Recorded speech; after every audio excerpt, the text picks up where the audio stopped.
ही साडी मला माझ्या मैत्रिणीने दिलेली आहे. ते कधी, कुठे, कसं ते पुढं सांगतेच तुम्हाला.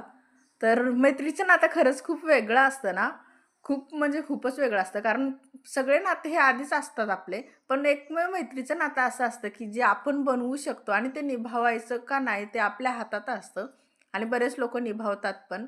तर आमची मैत्री सुरू झाली होती स्कूल टाईमपासून. म्हणजे आम्ही पहिलीपासून इव्हन बालवाडीपासून सोबतच होतो आम्ही. नंतर मी पुण्याला शिफ्ट झाले, तर माझं शिक्षण वगैरे तिथं झालं. पण मैत्री संपली नाही आमची.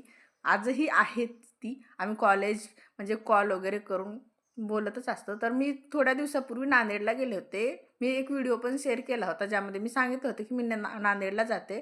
ती नांदेडमध्येच असते. तर म्हणलं नांदेडला आले, तर माझ्या मैत्रिणीला भेटून येते. म्हणून मी तिच्या घरी गेले, तिला फोन केला. तर माझ्या मैत्रिणीचं नाव आहे जयश्री पांचाळ.